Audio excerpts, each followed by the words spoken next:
Decluttering doesn't have to be overwhelming. These 5 simple rules are how I finally made progress without burning out. If you are feeling overwhelmed by clutter, you don't need a whole day marathon to get started. I will walk you through 5 simple decluttering rules that can help you get started and feel more motivated. My first decluttering rule is to start small. This simply means that you start in a small room or you start in part of a room. You don't have to look at the whole room and start there. I have used this to declutter one of my bathrooms. Every time I would go in there, I would be extremely stressed out. I had stuff over here and stuff over here that needed to be cleaned out. What I first did was said, okay, I'm going to start working on this part of the room and do this part of the room only.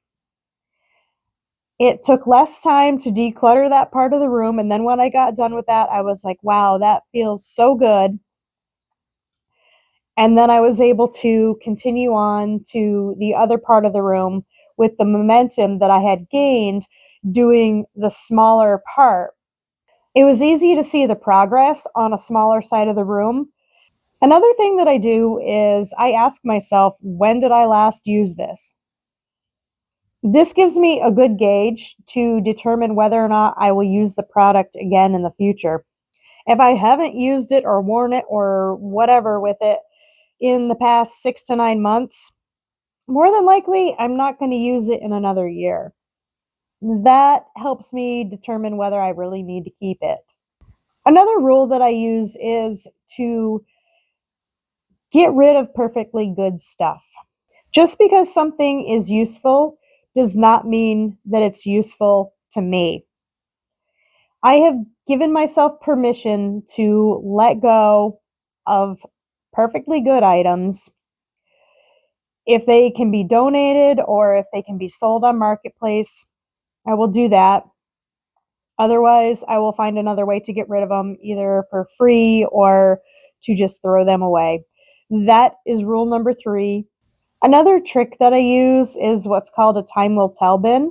It's basically a box that you put stuff that you don't think you're going to use into.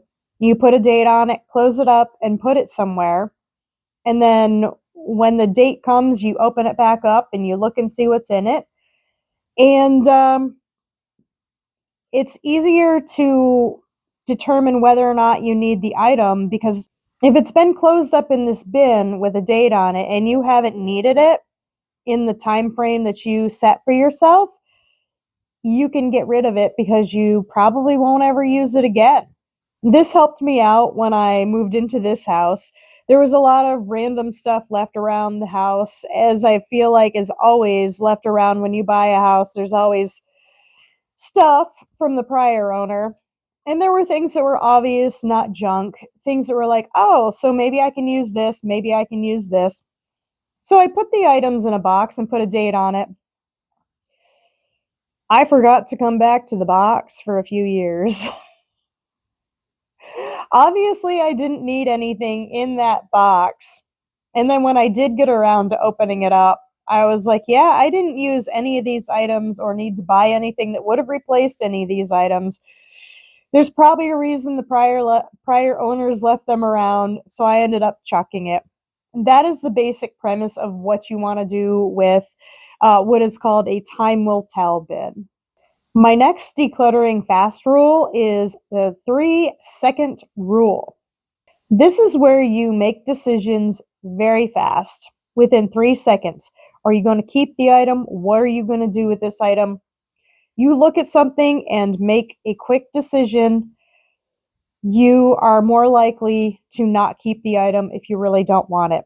Hesitating when you look at an item gets you to think about what you can use the item for, what you should keep it around for. When you're decluttering, grab an item and determine within a few seconds if you're going to keep it or get rid of it. Get rid of it can mean donate it, throw it in the trash, give it away, or put it on Marketplace, or keep it. One of those essential two ideas. The longer you hesitate, the higher the chances that you're going to keep that item. Decluttering doesn't have to be exhausting. If you follow these 5 rules, decluttering will be faster and more motivating. Please let me know in the comments down below, what areas are you guys decluttering first? If you're new to this channel, welcome. My name is Jen. On this channel, we talk about decluttering, minimalization, frugality, and finance. I'm glad you're here. If you want to see more of this type of content, please hit the subscribe button down below. I'll see you in the next one.